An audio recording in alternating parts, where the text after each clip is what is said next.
slides you sheer from the arch crest, and in a strange level fluttering, you go out to sea. To make my classroom poetry friendly, I think the most important thing is to read poems quite regularly so that it seems like a normal part of the class, and to keep adding to them and changing them so it doesn't get static, and to draw attention to the poems by reading them when you have a spare 5 minutes, or by putting them up on the wall, or sometimes by lending books to individual children if you think they'd be interested.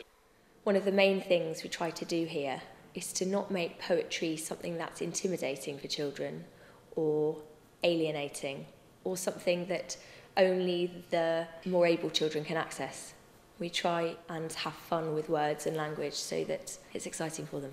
I think the most important thing to start off with is not to feel like you have to do anything particularly with the poems, so not to feel like you have to talk about particular techniques in the poem or look at the language in particularly detailed ways, but it's absolutely fine to read a poem and say, what do you like about it?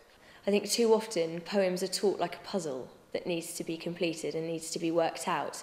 Actually, a poem should be something that's just experienced, and sometimes listening to the sound of the language is enough, and letting it trip off your tongue and roll around in your head a bit is enough. And I think the more children feel that they can play around with language, the more they begin to understand what goes into writing it. Something I've been always quite passionate about with children is making all poetry accessible, not just what you would call children's poetry. I've always really enjoyed doing classical poems and even Shakespeare with children.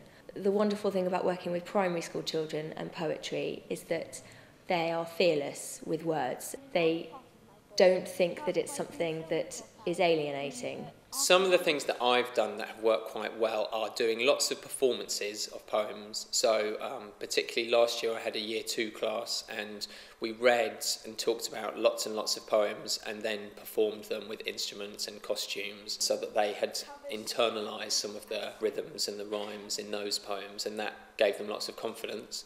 Children respond really positively to seeing poets reading their own work, especially people like Benjamin Zephaniah, who perform it in a really engaging and excited way.